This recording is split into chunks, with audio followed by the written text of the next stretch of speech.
창세기 말씀 14장과 15장을 함께 읽어오시기를 부탁드렸었는데요. 창세기 14장을 읽어보면 고대 세계의 전쟁 이야기가 나와 있습니다. 인류는 고래로부터 현재까지 경쟁과 약탈, 서로의 것을 뺏는 일에 대해서 어려워하는 사람들도 있지만 그것을 자신의 일로 생각하고 함부로 행동하는 사람들도 많았던 것 같습니다. 제가 역사를 굉장히 좋아하고 역사를 많이 보지만 오늘 성경에 나와 있는 이야기는 역사책에 기록되어 있는 정사처럼 남겨져 있는 이야기는 아니고 역사의 저편 어딘가에서 우리가 알지 못한 세계사 교과서의 저편에서 이루어져 있었던 내용들 같습니다.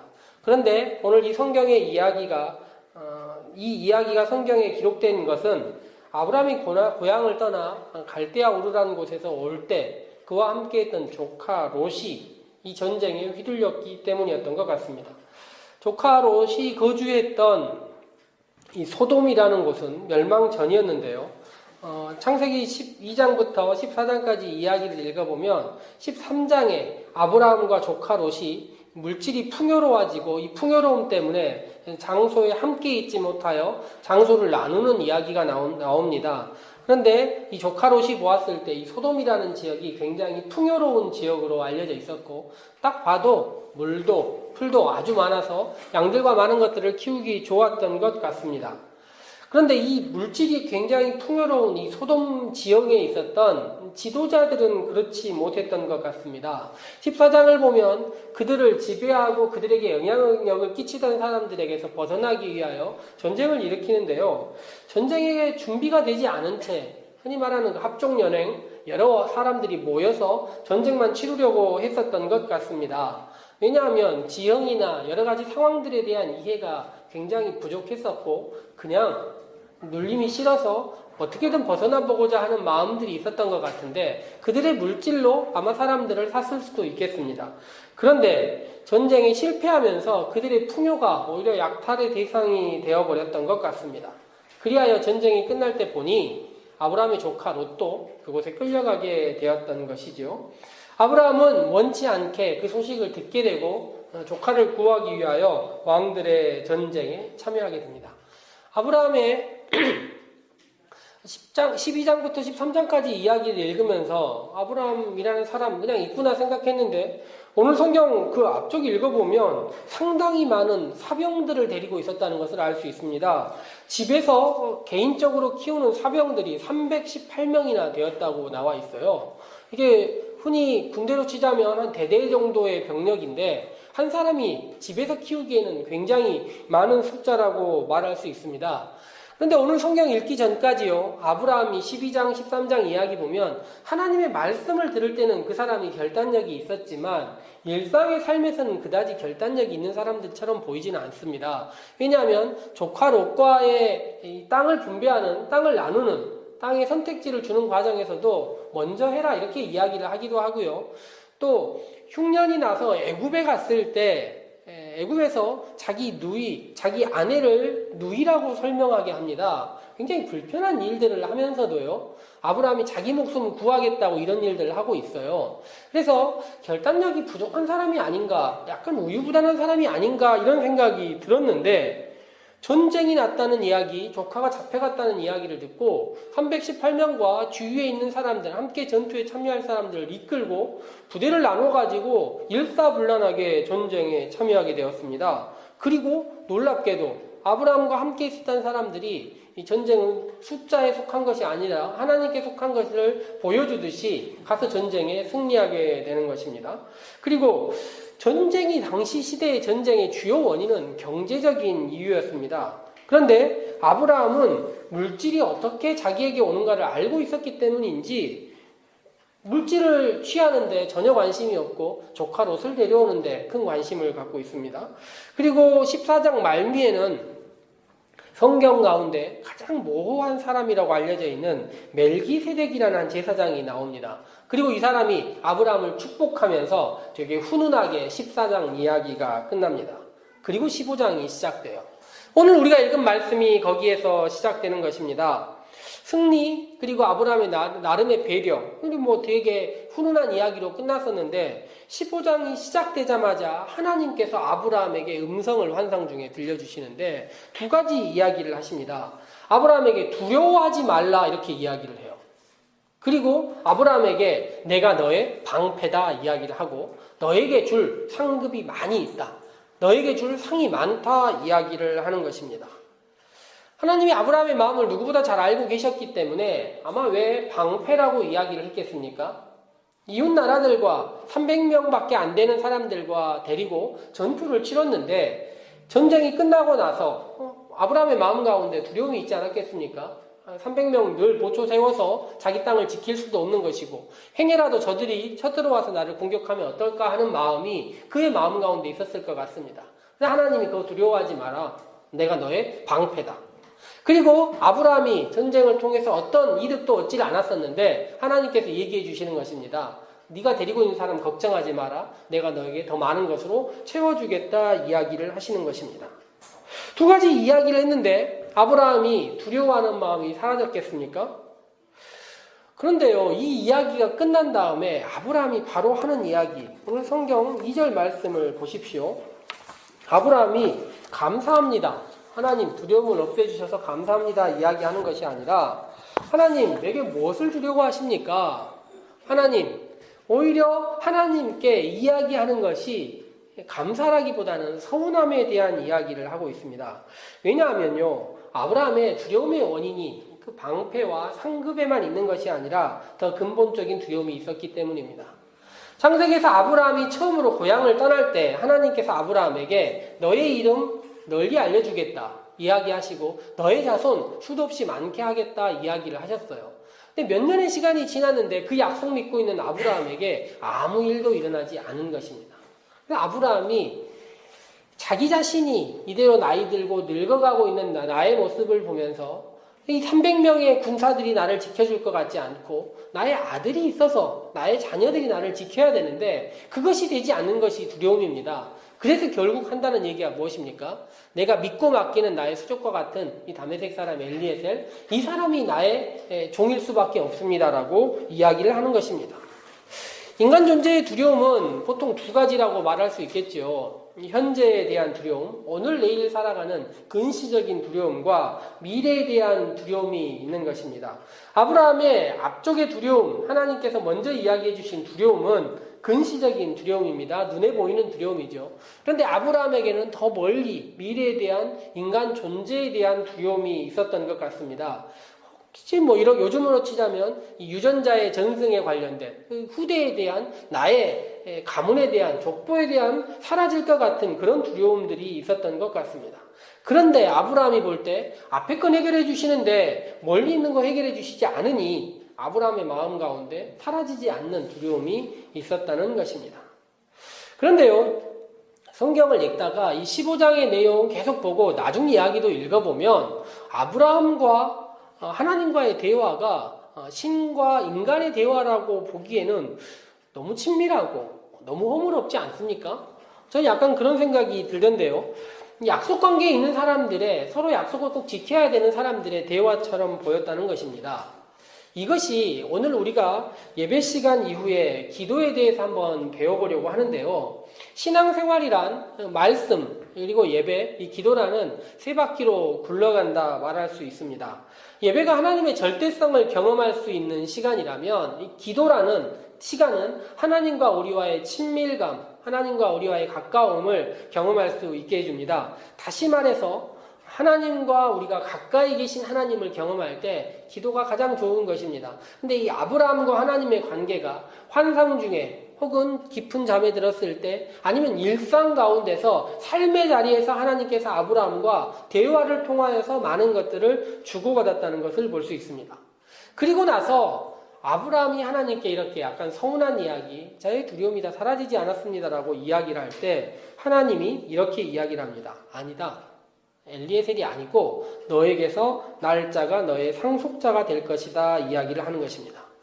그리고 하나님께서 아브라함을 이끌고 나가서 밖에 나간 다음에 이야기를 합니다.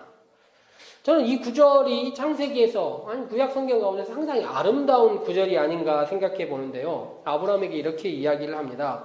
하늘을 쳐다보아라. 고민하고 갈등하고 두려워하고 있는 사람에게 자신의 주위 나만을 바라보는 것이 아니라 하늘을 바라봐라 이야기하는 것입니다. 17세기 초에 만원경이 처음 만들어졌을 때 사람들은 멀리 있는 사람이나 멀리 있는 자연들, 멀리 있는 것들을 바라보고 있었습니다. 그런데 그 유명한 갈릴레오 갈릴레이가 그걸로 하늘을 바라봐 버린 것입니다. 그리고 놀랍게도 갈릴레오 갈릴레이가 발견한 것이 무엇이었냐면 목성에 위성이 있다는 것을 발견해 버렸습니다. 그 전까지는 모든 사람들이 천동설을 믿고 있지 않았습니까? 지구 주위로 돈다고 했는데 목성 주위에서 목성 주위를 돌고 있는 무엇인가를 발견해 버렸다는 것입니다. 하늘을 바라보고 전 세계가 바뀌었다는 것을 우리들은 볼 수 있습니다. 하나님은 아브라함에게 이야기를 합니다. 별들 보아라. 그리고 한번 셀 수 있겠느냐? 너의 자손도 저렇게 많아질 것이다 이야기를 한 것입니다. 기다림에게 지친 사람에게 별을 보여주는 것이 어떤 의미가 있을까요? 하나도 없는데 저렇게 많다는 이야기가 어떤 의미가 있겠습니까? 그런데 놀랍게도 아브라함이 별이 다르게 보이는 경험을 한 것입니다. 자기 혼자 두려움에 있으면서 밤길을 걸으면서 별을 바라볼 때와 다르게, 그러니 우리도 같은 사물을 누구와 보느냐, 언제 보느냐에 따라서 전혀 다르게 볼 수 있다는 것을 기억해야 하는 것입니다.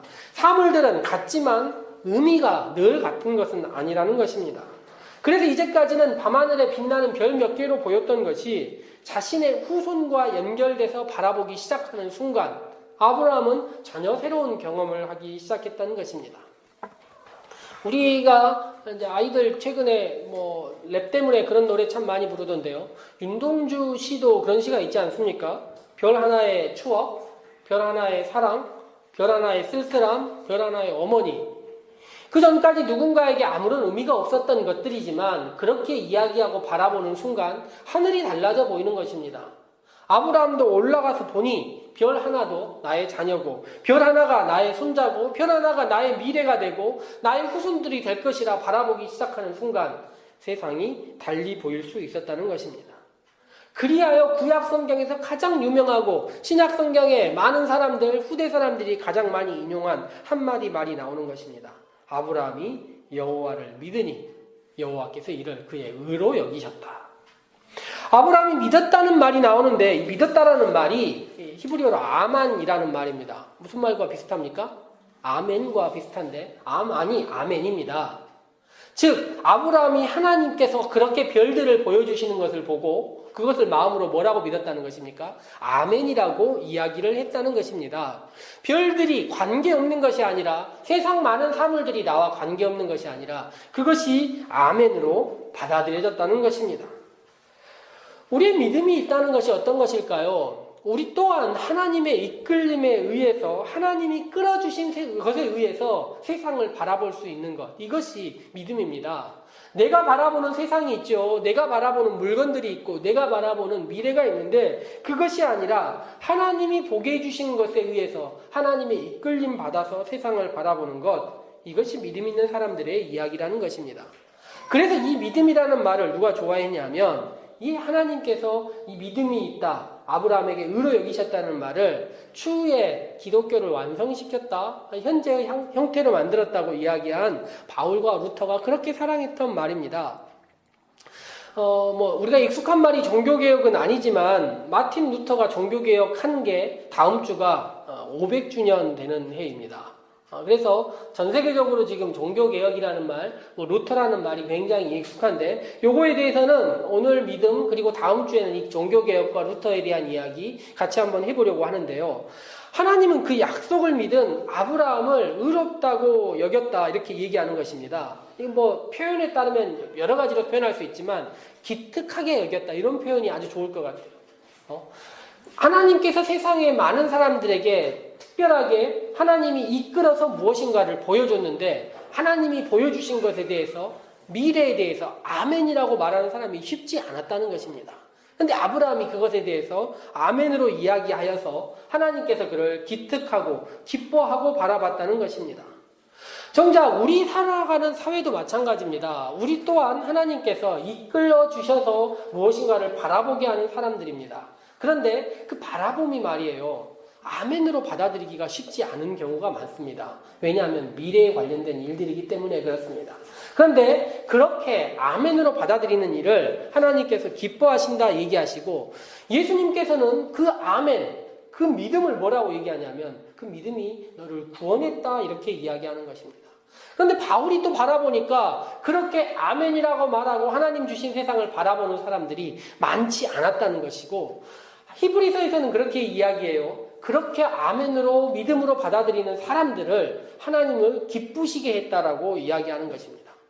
저는 우리 성도님들 마음 가운데 하나님께서 바라보시는 세상을 바라보게 하는 것, 그런 거 있었으면 좋겠고, 그렇게 하나님께서 우리의 미래에 대해서 이야기할 때마다 우리 마음 가운데 아멘, 아멘이라는 말들이 우리 마음 가운데 나왔으면 좋겠다는 것입니다. 그리고 나서 아브라함이 하나님과 믿음의 이야기 더 이어가는 것을 볼 수 있습니다. 하나님은 그 믿는 아브라함, 신뢰하는 아브라함에게 두 번째 이야기를 합니다. 너에게 미래 이거 하나뿐만 아니라 땅도 너에게 줄 것이다 이야기를 합니다. 아브라함이 아까도 이야기했지만 하나님이 무슨 얘기하면 그냥 받아들이는 것이 아니라 구체적으로 하나 한 걸음 더 나아가는 것을 볼 수 있습니다. 그래서 아브라함과 하나님과의 관계라는 것이요, 단지 주면 예라고만 하는 것이 아니라 어떻게 해요? 어떻게 해서 그렇게 되는 것입니까? 라고 한 걸음 더 물어보는 신앙이 기도하는 사람의 신앙이라는 거예요. 그런데 그렇게 물어볼 때 하나님이 되게 구체적으로 디테일하게 알려주세요. 3년 된 암소, 3년 된 암염소, 수량 이런 거 가져오라고 그러는데 하나님 3년 참 좋아하신다 이렇게 생각할 수 있는데, 이게 뭐냐면 다 성장한 애들 데려와라 이것입니다. 충분히 자란 애들 데려다가 너와 내 사이에 약속을 하자 이야기를 하는 것입니다. 아브라함이 이거 갖다 놓고 반을 그대로 쪼갰다고 성경에 기록되어 있어요. 소들을 가져다가 반을 쪼개서 딱 놔두고, 암염소도 반을 쪼개서 놔두고, 그냥 쪼개서 놔두고, 비둘기, 산짐승들, 새들은 그대로 놔뒀다는 거예요. 그리고 나서 아브라함이 기다리고 있었습니다. 하나님께서 어떻게 응답하실까에 대해서 기다리고 있었다는 거예요. 그런데 놀랍게도 아무 일도 벌어지지 않은 것입니다. 오히려 새들이 날라와서 뭐 먹을 거 없나 하고 쫓아오고 있었어요. 아브라함이 이건 아니지 하고 막 쫓아내고 있다가 호련히 해질 무렵에 아브라함이 잠에 들어버린 것입니다. 황홀경을 경험했다고 나와 있는 성경들도 있고 무엇인가 다른 세계를 경험했다고 나와 있을 수도 있는데, 아마 저는 이런 생각이 듭니다. 하나님이 우리와 대화할 정도로 가까운 분이시기도 합니다. 우리와 주고받는 많은 이야기들을 하시는 분이시기도 한데, 가까운 분이면서도 우리를 넘어있는 분입니다. 압도하는 경험을 아브라함이 한 거예요. 내가 하나님과 대화하면서 별들 이야기하고 하나님이 하라는 대로 했으니 이제 하나님과 뭐 더 친밀한 관계 이렇게 생각하고 있었는데, 아니지 하고 우리를 넘어 계시는 하나님, 절대자인 하나님을 경험한 것입니다. 그래서 아브라함이 두려운 마음이 가득 들었어요. 그 마음 가운데 겁이 났습니다. 아, 이렇게 크신 분이었다니 하는 마음 가운데 두려움이 있는 순간 무슨 일이 벌어졌냐면요, 화로 하나가 연기가 나고 그 안에 횃불이 모이면서 그 횃불이 그 쪼개져 있는 동물들 사이로 지나가는 모습이 보였다는 것입니다. 환상 중에 보였다는 것이죠. 이게 무슨 말이냐면요, 당시 시대 사람들은 약속을 할 때 동물들을 쪼개놓고 사람들이 그 안으로 좌우로 다니면서 이렇게 얘기했다는 거예요. 만약 약속을 지키지 않으면 이 동물처럼 쪼개질 것이다, 이렇게 약속했다는 것입니다. 근데 아브라함은 놀랍게도 그런 약속을 하질 않았습니다. 하나님과의 약속 관계에 있는 것이 아니었어요. 그런 약속을. 오히려 그 약속은 누가 한 것입니까? 하나님께서 아브라함하고 한 것이에요. 저는 이것이 참 놀랍기도 한데, 약속이라는 것이요, 사람과 사람 사이에서는 지키려고 노력하긴 하지만 약속을 완성할 수는 없지 않습니까? 우리가 무엇인가 사람과 사람 사이에 약속하지만 100% 지킬 수는 없는 것 아닙니까? 그런데 우리와 약속을 가장 잘 지킬 수 있는 분이 누구입니까? 하나님은 그 약속을 무조건 지킨다는 것입니다. 너의 후손들에게 이 땅 주겠다 약속했는데 그 약속 100% 지킬 수 있으니 하나님이 오히려 동물들 사이에 횃불들을 왕래하게 할 수 있었다는 것입니다. 저는 이 두 가지 경험, 아브라함이 믿음을 통해서 겪게 되는 미래와 현재의 경험, 자손과 땅에 대한 이 경험이 아브라함의 후대의 이야기들의 대부분의 이야기가 아닌가 생각해 봅니다. 그것은 하나님과 함께 보는 것, 하나님이 보여주시는 것, 보는 것, 이 두 가지의 일 속에 속해 있다고 할 수 있습니다. 우리의 믿음이 어떻게 성장하느냐? 하나님이 이끌어 주셔서 우리가 이제까지 봤던 것들, 새로운 눈으로 바라볼 수 있는 것, 이게 첫 번째이고, 하나님이 우리의 존재를 넘어서 우리와 약속하신 것들, 그것이 구원이고, 그것이 창조고, 그것이 동행입니다. 즉 하나님이 보여주신 것 바라보고 하나님이 우리를 넘어서 알려주시는 것, 깨닫게 되는 것, 이것이 믿음의 한 과정이 아닌가 생각해 보는 것입니다. 우리도 또한 이제 일상생활이 시작됩니다. 우리도 늘 같은 것 바라보고 사는 것 같지요. 그렇지만 하나님이 이끌어서 바라보게 하시면 같은 세상이 아닐 수 있는 것입니다. 같은 별들도 다른 것들이 되는 것이고, 같은 사람들도 다른 것이 되는 것이고, 같은 직장도 다른 것으로 바라볼 수 있는 것입니다. 그리고 그렇게 바라보는 우리에게 하나님께서 더 큰, 우리를 넘어서 실제하는 하나님의 모습들, 세상을 만드시고 우리를 구원하시고 동행하시는 하나님, 우리와 약속하시는 하나님을 경험하게 해주실 것입니다. 이런 은혜가 우리 산림교회 모든 성도들에게 늘 가득하시기를 소망해 봅니다. 함께 기도하도록 합시다.